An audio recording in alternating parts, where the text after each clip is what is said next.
Bonjour, mon nom est Alexandra Bandéane, comédienne et artiste en arts visuels, chant et danse, et je suis végane depuis 2015. Il me fait grand plaisir de vous accueillir à cette vidéo du Festival Vegan de Montréal 2020 présentée par Nafsika. La vidéo qui suit met en vedette Jennifer Tremblay dans une conférence intitulée « Bienvenue dans l'univers des animaux sauvages du refuge SOS Miss Doolittle ».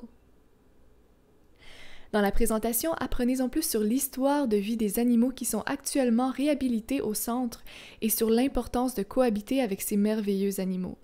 N'hésitez pas à aller visiter leur Facebook ou Instagram pour plus d'informations. Ils font un live tous les mercredis sur leur page Facebook.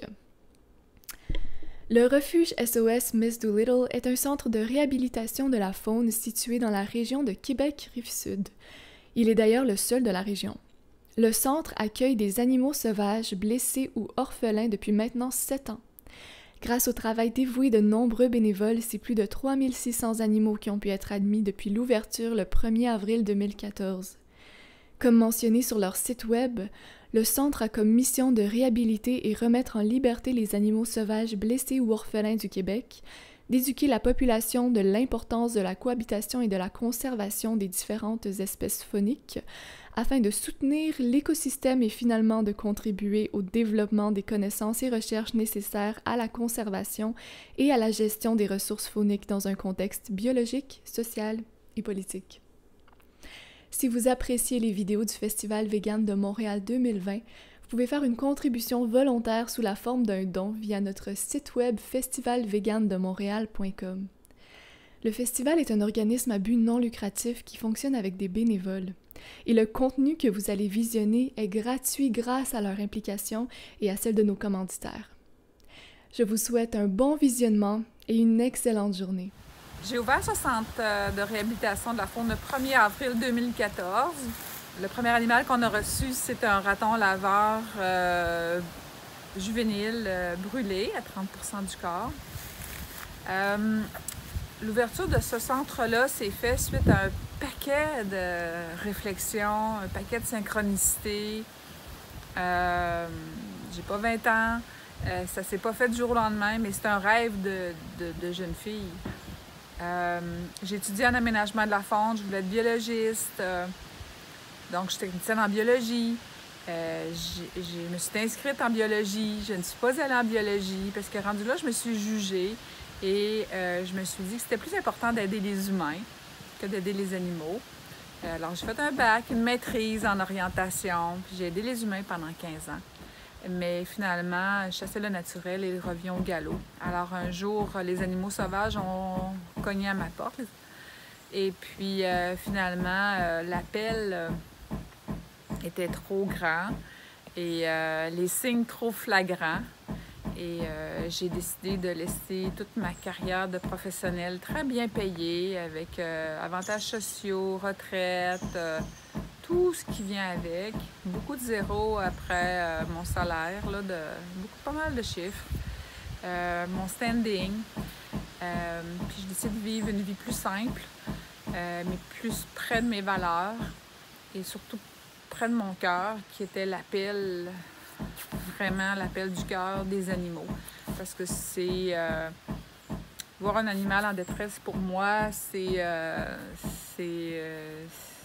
la fin du monde, c'est la fin de l'instant d'après, c'est-à-dire qu'il faut que peu importe ce que j'étais en train de faire, il faut que je l'aide.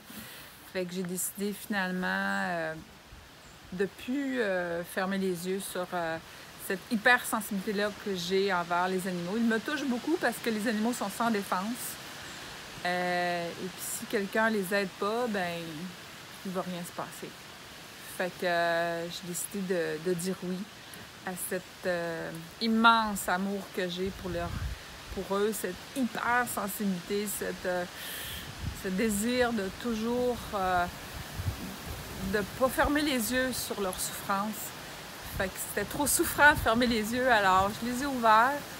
Et puis maintenant, ben, je leur offre ma vie entière bénévolement parce que je trouve qu'ils le méritent tellement. La faune, c'est l'écosystème, c'est notre air, ils sont essentiels, mais ils sont tellement des rejets. Fait que sont tellement mal aimés, mais ils ont tellement besoin d'aide. Fait que c'est un privilège. Alors ici, il y a un bébé coyote, donc il est putain bébé, mais il est arrivé cet été. On pense que la mère et les autres bébés ont été trappés, étaient retrouvés dans le milieu d'une rue faible. Et puis, donc nous, on l'a nourri et puis donné tout ce qu'il fallait pour l'aider à remonter la pente. Puis là, maintenant, c'est rendu un adolescent. Il va être prêt à être relâché cet automne. Là, il a extrêmement peur de nous. Ici, la priorité est toujours de laisser notre passage le plus invisible possible. Alors, on ne leur parle pas, on ne les caresse pas. On les met dans un environnement le plus... Voilà. Le plus... qui ressemble le plus à leur histoire naturelle. Là, tu vois, il a peur de nous. Il ne cherche pas notre compagnie. Donc, son comportement n'est pas trop altéré par le fait que il a été élevé dans des conditions artificielles. Donc, c'est notre devoir de faire des recherches, le plus de recherches possible pour lui donner le maximum d'outils pour qu'à l'heure de la relâche, au moment de la relâche, il soit le plus préparé possible pour affronter sa vraie vie de coyote, sa vraie vie d'adulte. Il est arrivé ici orphelin l'année dernière. Il pesait minuscule. Il était pas mal naissant. Et puis il était trouvé dans le coin de Montréal, au nord de Montréal.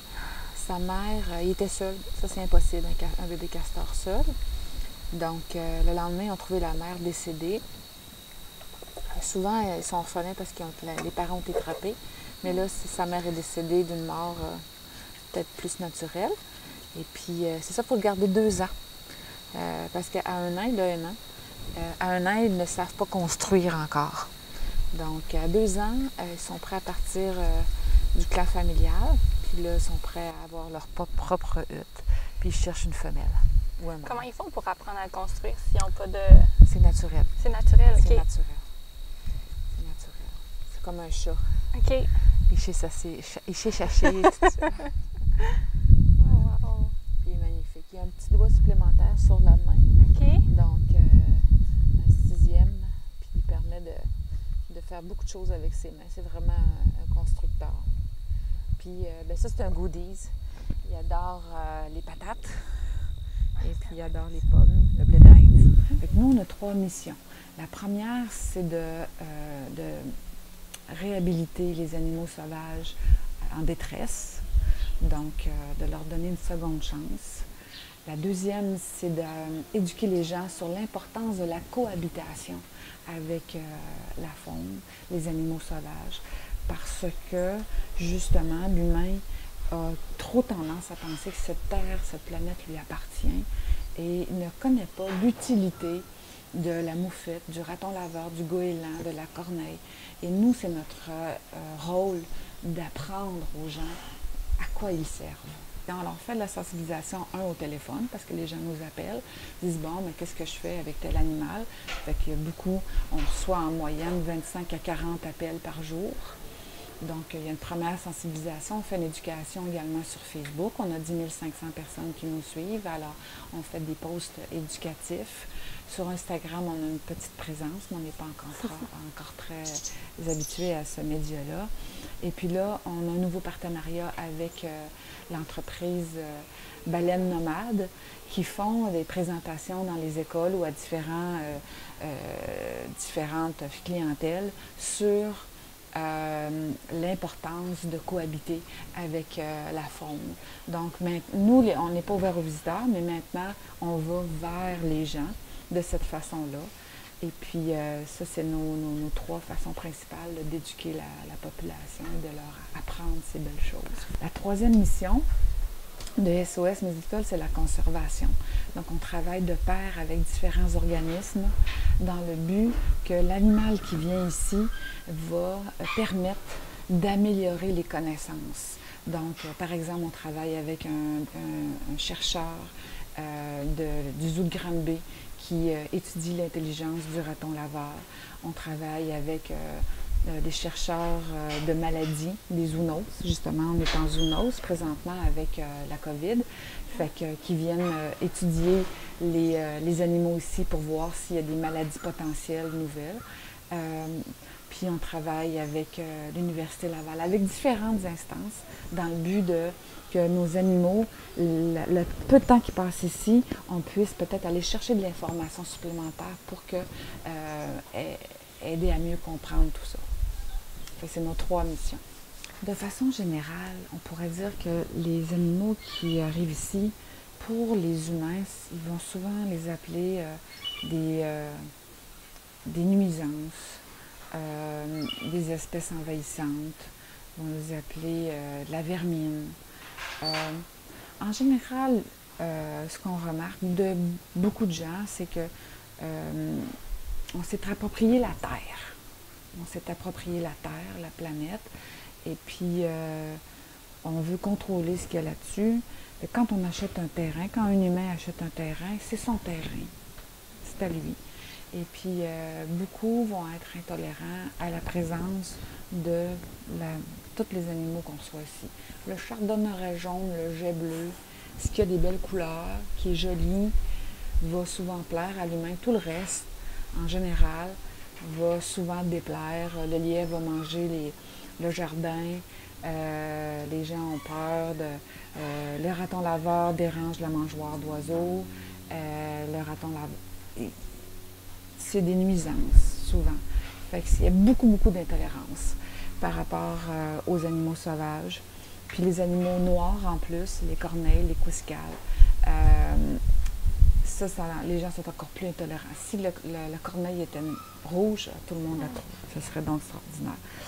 Ça, c'est difficile de voir un petit peu les jugements puis la façon que l'humain, il se situe par rapport. Mais c'est pas tous les humains parce que, disons-le, les gens ici, c'est eux autres qui apportent les animaux. Donc, ça veut dire qu'ils trouvent ça important. Des petits goélands. Goélands à bec cerclé. On sera beaucoup. Nous, on a reçu jusqu'à présent plus de 150 espèces au refuge. Beaucoup d'oiseaux, beaucoup de mammifères. Cette année, c'est 600 quelques oiseaux. 260 mammifères, là, quelque chose comme ça. On ne fait pas de spécisme ici. Donc, on ne décide pas que cette espèce-là est plus précieuse qu'une autre. Pour nous, ils ont chacun un rôle important, viscéral dans l'écosystème. Ils sont tous d'une grande utilité, malgré les préjugés que les gens ont, malgré le regard généralement négatif que les gens ont sur différentes espèces. Nous, on les reçoit. Ils ont tous droit à leur chance. C'est un goéland marin. Il a une énorme blessure en dessous de l'aile droite. On pense on n'est pas à la radiographie, mais c'est probable. Ils se font régulièrement chasser. Donc, il y a probablement un plomb dans le corps. On reçoit beaucoup d'animaux ici qui ont été chassés, trappés. Beaucoup de collisions avec des voitures, collisions avec les fenêtres. 95% des animaux admis ici le sont pour des raisons humaines, volontaires ou involontaires. Là, lui, il va vraiment beaucoup mieux. Il ne marchait pas. Il était couché, presque mort. Et puis là, sa blessure est encore là. Il est en train de se rétablir, mais il va vraiment bien. Alors, on est confiant qu'il va pouvoir être relâché. C'est beau, hein? C'est fou. C'est beau. Qu'est-ce qu'on peut faire lorsqu'on trouve un animal sauvage en détresse, qui saigne, qui est tombé sur le côté, qui est inactif depuis des heures? Il faut faire quelque chose. Donc, toute détresse, à mon sens, à moi, doit avoir une réponse, peu importe son origine, qu'elle soit humaine ou animale. Donc, ce qu'il faut faire, c'est mettre des gants quelconques ou prendre un chandail pour se protéger les mains. Et puis, tout dépendant de l'espèce, évidemment, on ne fera pas ça avec un ours, mais majoritairement, les gens trouvent des petits mammifères ou des petits oiseaux, donc se protègent les mains pour ne pas entrer en contact directement avec l'animal, mettre quelque chose sur l'animal, une serviette, ce qui est à la disposition. Des fois, les gens prennent même leur manteau, Et puis mettre ça, on peut mettre l'animal dans un sac d'épicerie rigide, dans une petite boîte s'il traîne quelque chose. L'important, c'est que ça n'a pas besoin d'être très grand. Et puis, on prend l'animal, ensuite on l'amène dans notre salle de bain, notre garde-robe ou on le met à chaleur. Souvent, les animaux font de l'hypothermie. Une fois que ça c'est fait, on contacte un centre de réhabilitation de la faune. Fait que l'important, c'est de faire quelque chose immédiatement parce que si on attend, l'animal ensuite il va aller se cacher parce que lui doit fuir les prédateurs. Et puis, ou sinon, son état va empirer parce qu'il est sur le bord du chemin puis il va se faire encore plus frapper par une voiture. Fait qu'il faut vraiment intervenir tout de suite, mais pas mettre nos mains en danger, puis notre santé en danger non plus. On n'arrête pas sur le bord de la veine, c'est interdit. Fait qu'il faut aider l'animal, mais en étant prudent.